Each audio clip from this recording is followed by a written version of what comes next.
एक बार महाराज जी एक नदी के तट पर, एक प्रसिद्ध एक उदाहरण है, हमने बहुत पहले कथा में कहा था, आज याद आया। एक बार एक नदी के तट पर एक संत रहते थे, कुटिया बना के रहते थे, किसी से मिलते नहीं थे, अपनी साधना करते थे। तो एक व्यक्ति महाराज जी के पास नहीं आया था, उनकी कुटिया पे नहीं आया था, लेकिन वो अपने जीवन से इतना परेशान, थका हुआ, हारा हुआ नदी के तट पर रो रहा था। सोच रहा था प्राणों की बाजी लगा करके अपने प्राणों का त्याग कर दूं। तो उसके रुदन को जब महापुरुष ने भीतर कुटिया में सुना तो उनको लगा ये कौन रो रहा है। आते जाते नहीं थे बाहर, लेकिन एक व्यक्ति को रोता देख वो महापुरुष बाहर आ गए। बाहर आकर के उन्होंने देखा कि एक व्यक्ति रो रहा है और प्राण त्यागने की पूरी स्थिति बन चुकी है उसकी, नदी में डूब करके प्राण त्यागेगा। महाराज जी उसके पास दौड़े दौड़े गए, जाकर के बोले, हे भैया तुम रो क्यों रहे हो, क्या बात है। तो उसने बताया, बोले मेरे साथ ऐसा हो गया, मेरी पत्नी मुझे छोड़ के चली गई, मेरे बच्चों को भी अपने साथ लेके चली गई, भाइयों ने घर से निकाल दिया, मेरी कोई देखता नहीं, मेरे पे इतना कर्जा हो गया, दुकानदार सब लोग और पूरे गांव के लोग मुझे मारने को घूम रहे हैं, अब मेरे पास और कोई चारा नहीं है, मैं क्या करूं। मैं किसी और जगह जा भी तो नहीं सकता, मुझ पे इतना धन नहीं कि मैं पलायन करके किसी और गांव में चला जाऊं। अब मेरे पे एक ही तरीका है कि मैं प्राण त्याग दूं। और वो संत जो थे उन्होंने इतने दुख कभी सुने ही नहीं थे। वो तो इतने, अरे राम राम राम, ये सब हो रहा है तुम्हारे साथ। बोले हाँ।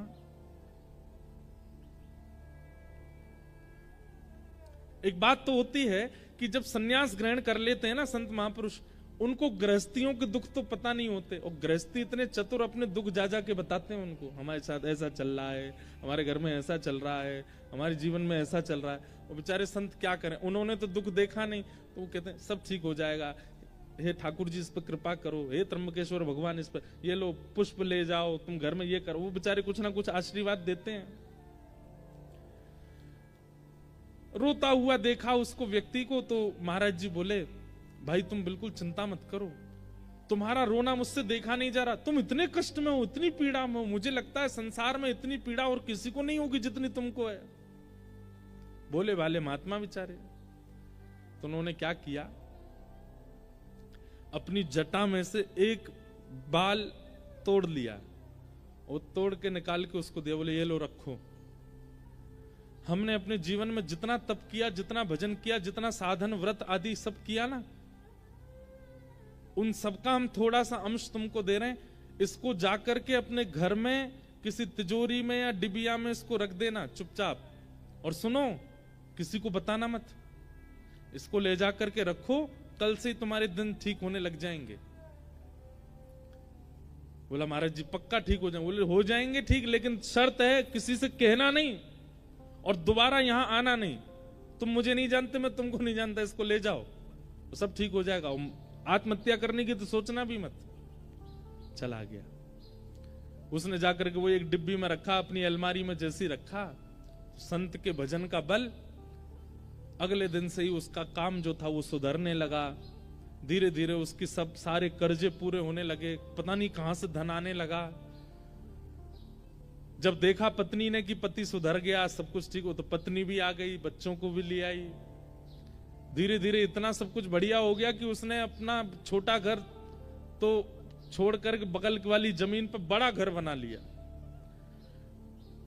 कहां जिस पर एक समय रोटी खा ले तो 3 दिन तक भोजन नहीं होता था, आज उसकी ये स्थिति हो गई है कि 56 भोग बनते हैं घर में।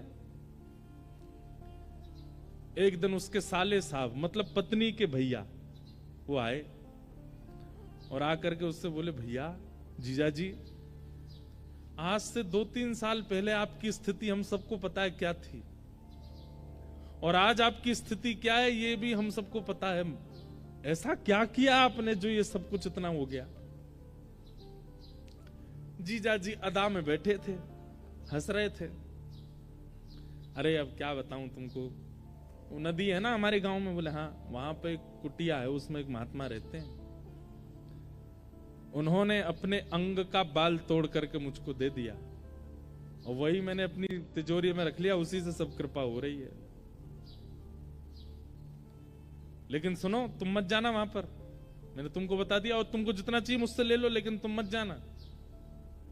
लेकिन किसी व्यक्ति को पता चल जाए कि भाई बिना कुछ किए, बिना जॉब किए, परिश्रम किए, किसी के बाल रखने मात्र से काम बनना है, कौन नहीं जाएगा। और आजकल के लोग तो ऐसे पे ही विश्वास करते हैं। और वो जो साला था वो पहुंच गया महाराज जी कुटिया पर रात में, और बाहर जाकर के पीट पीट के रोने लगा कुटिया। कोई संत बेचारे निकल के, अरे भैया तुम रो क्यों रहे हो, क्या हो गया, इतनी पीड़ा। संत हृदय नवनीत समाना, मक्खन जो होता है ना वो स्वयं नहीं पिघलता, लेकिन किसी बर्तन को गर्म करके मक्खन के पास रख दो तो मक्खन पिघलने लग जाता है। ऐसे संत होते हैं, वो अपने ताप से नहीं पिघलते, दूसरे का ताप देख नहीं पाते। क्या बात है, तुम क्यों रो रहे हो? बोले ऐसे ऐसे मेरे तो कष्ट आ गया है, और भगवान आप मुझे अपना बाल दे दो। महात्मा बोले इसको किसने बताया?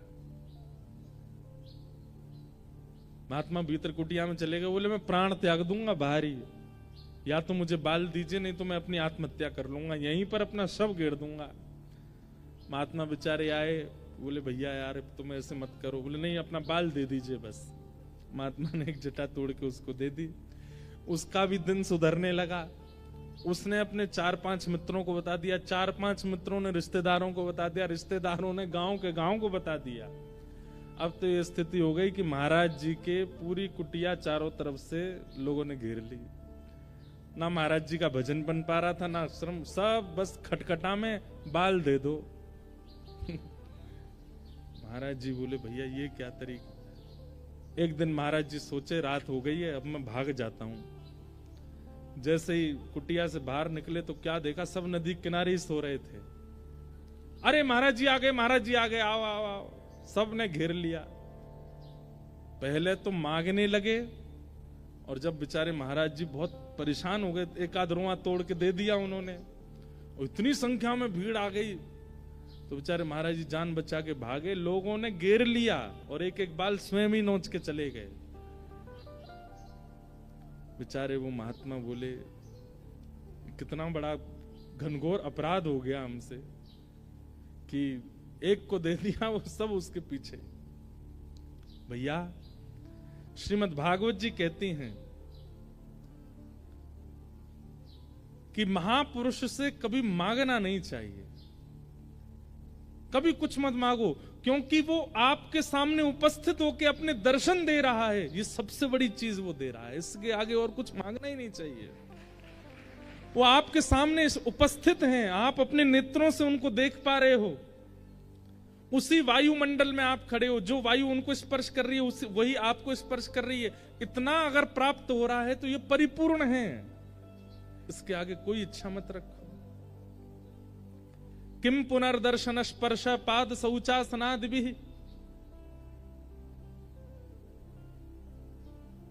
अगर स्पर्श को मिल जाए, जैसे महाराज जी का तो नियम है, लेकिन कई महापुरुषों को अगर स्पर्श करने को मिल जाए, उनके चरण छूने को मिल जाए और उनकी वाणी सुनने को मिल जाए, तो बोले ये समझो माला माल कर दिया उन्होंने। नहीं तो दर्शन में इतनी सामर्थ्य है कि एक महापुरुष का दर्शन, वो महापुरुष जिस तीर्थ से आए हैं वहां के आराध्य ठाकुर का ही दर्शन मानना उनके रूप में। मान लीजिए हमारे दत्त दास महाराज जी वृंदावन आते हैं तो इनके रूप में त्र्यंबक भगवान ही आए हैं, दत्त भगवान ही आए हैं। और हमारे वृंदावन के कोई महापुरुष यदि दत्त धाम आ जाएं तो यही सोचना चाहिए साक्षात राधारमन लाल ही पधारे हैं, श्री राधा वल्लभ लाल जी इनके रूप में पधारे हैं। हमको मत मान लेना उस रूप में, हम तो भैया बालक हैं। कोई महापुरुष आवे तो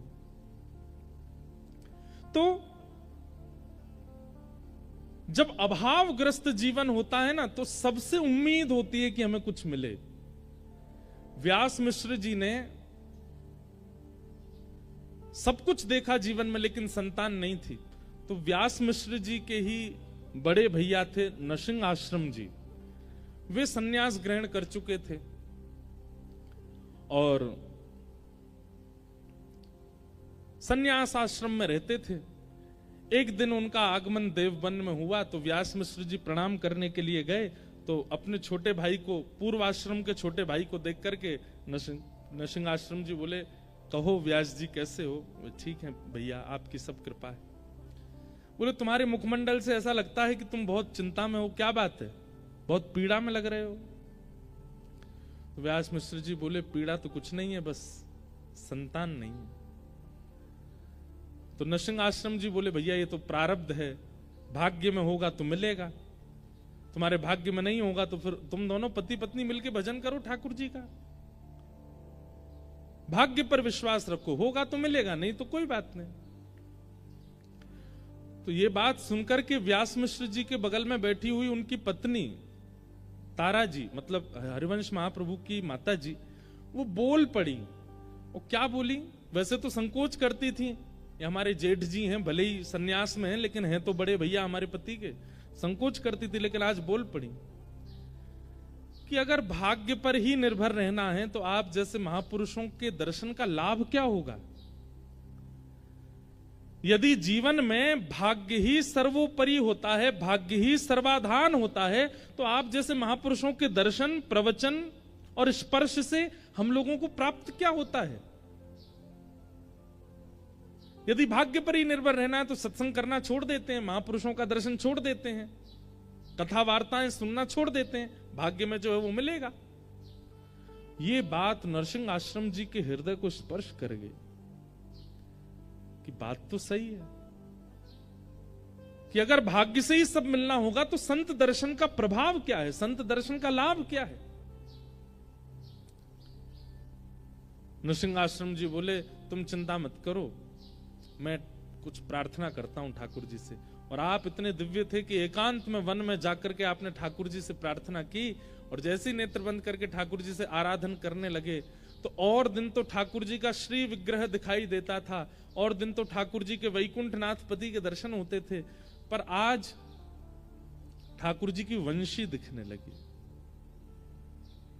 और तभी मानो जैसे ठाकुर जी ने आज्ञा की हो कि हमारे प्रेम रस के उत्थान के लिए हमारी वंशी ही अवतार ग्रहण करेगी, और वह अवतार आपके छोटे भाई व्यास मिश्र के यहां ही पुत्र रूप धारण करके आएंगे, आप आज्ञा कर दो। नरसिंह आश्रम जी लौट करके आए और आकर के व्यास मिश्र जी से कहा आप चिंता मत करो, ठाकुर जी ने मुझे आश्वासन किया है कि आपके घर भगवत भक्ति का प्रचार करने वाले एक बालक का जन्म होगा। अब बस प्रतीक्षा करो उस शुभ घड़ी की कि कब वह अनुग्रह होगा। और वह घड़ी आई कि तारा मैया के कुक्षी में एक बालक आ गए। अच्छा, अब इसका इतना सुंदर अनुभव बताते हैं व्यास जी के हमारे हरिराम श्री हितरवंश महाप्रभु जी की वाणी में कि तारा मैया अभी तक वृंदावन नहीं गई थी, आज तक उन्होंने वृंदावन नहीं देखा था। लेकिन हरिवंश महाप्रभु जैसे ही गर्भ में आए तो रात्रि को मैया जैसे सोती हैं तो जैसे स्वप्न आते हैं ना लोगों को, उनको स्वप्न में यमुना जी का दर्शन होता था, स्वप्न में गिरिराज जी का दर्शन होता था, स्वप्न में लता गुल्म पत्रों का दर्शन होता था, स्वप्न में सघन कुंजों का दर्शन होता था, स्वप्न में कभी वीणा सुनाई देती थी, कभी मुरली सुनाई देती थी, कभी कभी मानो जैसे असंख्य गोपियां नृत्य कर रही हैं, गोपियों का मुख नहीं दिख रहा है, गोपियों के वस्त्र नहीं दिख रहे हैं, पर उनके नूपुरों की आवाज आती थी। कभी कभी रात्रि स्वप्न में अचानक से मोगरे की सुगंधी, गुलाब की सुगंधी, चंदन की सुगंधी आने लगती थी।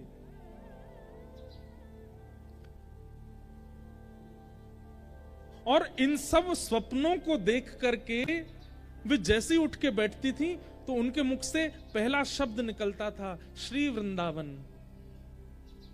व्यास मिश्र जी उठ के बैठ जाते, क्या हुआ देवी? बोले पता नहीं, सघन वन दिखाई देता है, कलकल करती नदी दिखाई देती है, वेणु की ध्वनि सुनाई देती है, चंदन की सुगंधी आती है, नूपुरों की ध्वनि सुनाई देती है। मतलब वृंदावन का जितना रूप है बिना वृंदावन गए उनको अनुभव होने लग जाता था। महाराज जी, वृंदावन अचल नहीं है, सचल है। अगर कृपा हुई ना तो इन 7 दिनों में यहां श्रवण करने वाले श्रोताओं को भी दत्त धाम में वृंदावन का अनुभव होने लग जाएगा। श्री गोदावरी जी में यमुना जी दिखने लग जाएंगी, यहां के आसपास के वन्य क्षेत्र में गिरिराज जी का दर्शन हो जाएगा। और ज्यादा नहीं कहूं तो श्री दत्त भगवान में हमारे बिहारी जी दिखने लग जाएंगे। अगर वृंदावन पूर्ण रूपेण आपके चित्त में वायु से, प्रकाश से, वाणी से प्रविष्ट हो गया तो आप जहां बैठे हो वहीं वृंदावन प्रकट होने लग जाएगा। वृंदावन अचल कोई स्थान नहीं है, सचल है वृंदावन। और इस बात का प्रमाण व्यास मिश्र जी की पत्नी तारा मैया, श्री हितरवंश महाप्रभु की माता जी, उनको वृंदावन का अनुभव होने लगा। और इसका प्रमाण आप कहेंगे कि इतनी प्राचीन कथा सुना रहे हो महाराज जी, अब किसी को नहीं हुआ होगा। अरे अभी कुछ वर्षों पूर्व इस भारत भूमि को सौभाग्य प्राप्त हुआ राधा बाबा महाराज, जो कि गोरखपुर में विराजते थे। गीता प्रेस की स्थापना करने वाले पूज्य श्री भाई जी और श्री राधा बाबा महाराज दोनों एक दूसरे के संग विराजते थे गोरखपुर में। तो जिन श्री राधा बाबा महाराज की हम चर्चा कर रहे हैं, वे कभी वृंदावन आए ही नहीं महाराज जी, कभी वृंदावन नहीं गए। लेकिन वृंदावन की एक एक वस्तु का वर्णन उन्होंने अपनी ग्रंथों में किया। वृंदावन की रज की महिमा, वृंदावन की यमुना जी की महिमा, ब्रजवासियों की महिमा, वृंदावन के दर्शन की महिमा, वृंदावन के मौसम की महिमा, गिरिराज जी की महिमा, परिक्रमा की महिमा, वृक्षों की महिमा, कुंज निकुंजों की महिमा। अरे कहां तक कहें, वे गोरखपुर में बैठे बैठे पूरे वृंदावन का नक्शा बना देते थे और कहते थे यहां पे ये मंदिर है, यहां पे ऐसा है, यहां पे ऐसा। कभी वृंदावन नहीं आए। किसी ने उनसे कहा बाबा आप वृंदावन क्यों नहीं जाते? बोले मैं अगर वृंदावन गए हो तो वापस नहीं आ पाऊंगा, इसलिए वृंदावन गए ही नहीं। वृंदावन सचल है, अचल नहीं है। और वृंदावन कोई स्थान नहीं है, वृंदावन कोई गांव नहीं है, वृंदावन कोई भूमि नहीं है। श्री राधा कृष्ण दोनों का प्रेम हृदय ही श्री वृंदावन है, वो विचरण करता रहता है। अनेक कथाओं का, अनेक अनुष्ठानों का अनेक फल होता है। आप गायत्री अनुष्ठान करेंगे उसका फल अलग है, भागवत कथा सुनेंगे उसका फल अलग है, यहां रह करके आप पुरुषण करेंगे उसका फल अलग है। लेकिन 7 दिन तक वृंदावन रस चर्चा का केवल एक ही फल है, चित्त में प्रेम का उद्दीपन होना, प्रेम प्रकट होना। क्योंकि वृंदावन केवल प्रेम देता है और कुछ नहीं। तारा मैया को उस प्रेम का अनुभव हो रहा था, मानो जैसे रोम रोम कहता हो चलो वृंदावन, चलो वृंदावन, चलो वृंदावन। और कुछ महीने हुए थे गर्भ में बालक को कि तारा मैया अब व्यास मिश्र जी से कहती हैं कि मुझे वृंदावन ले चलो, मुझे वृंदावन ले चलो। उस काल में इतनी व्यवस्थाएं तो थी नहीं। तो एक दिन व्यास मिश्र जी ने योजना बनाई और जो बादशाह जिसके यहाँ व्यास मिश्र जी सब अपनी क्रियाएं करते थे, उसको जाके कहा हमें कुछ दिन का अवकाश दीजिए, पत्नी को लेकर वृंदावन जाना है। तो बादशाह ने कहा हमको आगरा जाना एक जरूरी काम से, आपकी अगर इच्छा हो तो हमारे संग ही निकल चलिए। आपकी पत्नी सगर्भा भी हैं, उनकी उचित व्यवस्था कर देंगे, बढ़िया लोग उनको पालकी में लेके चलेंगे, 2-4 सखियां दासियां भी ले लेंगे तो उनको पीड़ा नहीं होगी। और इस प्रकार श्री व्यास मिश्र जी और तारा मैया पहली बार वृंदावन आए। जैसे ही वृंदावन में प्रवेश किया तो तारा मैया की स्थिति ऐसी है, गर्भ में बालक है, पहले कभी आई नहीं है, लेकिन जैसे ही वृंदावन में प्रवेश करती हैं तो व्यास मिश्र जी को कह रही हैं आगे एक चौक आएगा और वहां चौक से दाहिनी ओर जब देखेंगे ना, बाएं ओर जब देखेंगे ना तो वहां एक तोता बैठा होगा, आप उससे बोलेंगे राधा, तो वो राधा उच्चारण करेगा। व्यास मिश्र जी भी आश्चर्य में, ये सब इनको पता कैसे है? क्योंकि गर्भ में जो बालक है वो साक्षात वृंदावन के प्रकट करता श्री हितरवंश महाप्रभु, वो वंशी के अवतार हैं, ठाकुर जी की वंशी ही आई है। वो जैसे जैसे पहले से बताने लग जाती हैं, यमुना जी का वर्ण कैसा है, यमुना जी की वायु कैसी है, यमुना जी की सुगंधी कैसी, पहले से ही बता देते हैं।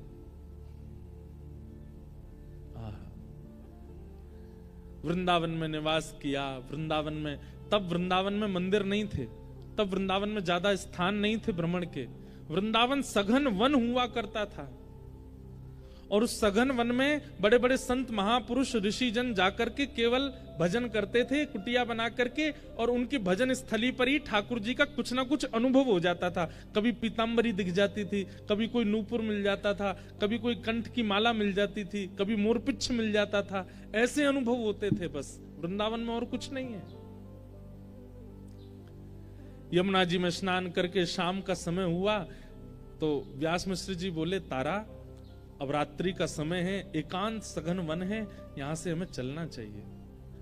तो वृंदावन से चलने की बात सुनते ही रोने लग गए कि मैं इसको छोड़ के कैसे जाऊं, यहां तो मेरे प्राण बसते हैं। मानो तारा मैया के मुख से मां नहीं बोलती हैं, उनके गर्भ में बैठे हुए हरिवंश बोलते हैं। लेकिन व्यवस्थाएं वहां थी नहीं कुछ भी रात में रुकने की, तो निकलना पड़ा। मानो ठाकुर जी ने विचार किया कि अगर ये आगरा पहुंच गए, वैसे तो आगरा तक ब्रज की सीमा मानी जाती है, लेकिन फिर भी विचार किया कि ये ब्रज से बाहर ना जाएं, अब ब्रज आए तो ब्रज में ही इस बालक का जन्म हो। तो वृंदावन से थोड़ी दूरी पर मथुरा पार करने के बाद आगरा के मार्ग पर एक स्थान है बाद, जिसको बाद ग्राम कहते हैं।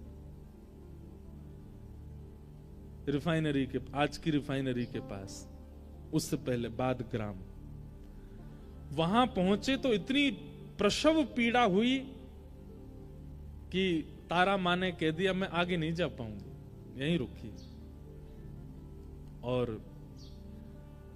बाद ग्राम में ही रुक गए। वहीं ग्रामीण लोगों ने कहा कि आप बिल्कुल चिंता मत करो, यहीं रहिए, हम आपकी खूब सेवा करेंगे, खूब आनंद करेंगे, सब बढ़िया, आप हमको रस चर्चा सुनाते रहना। तो व्यास मिश्र जी थोड़ा प्रवचन सत्संग आदि करते थे, गांव के लोग सब वहां ध्यान रखते थे। और अंत के प्रसव काल के समय तारा माता जी और व्यास मिश्र जी बाद गांव में रहे। और वैशाख शुक्ल एकादशी की पावन तिथि पर श्री ब्रजमंडल के बाद ग्राम में तारा मैया की कोख से श्री राधा वल्लभ लाल जी को वृंदावन में विराजमान करने वाले श्री हितरवंश महाप्रभु का प्रादुर्भाव। बोलो हितरवंश महाप्रभु की जय। महाप्रभु जी का जन्म हुआ।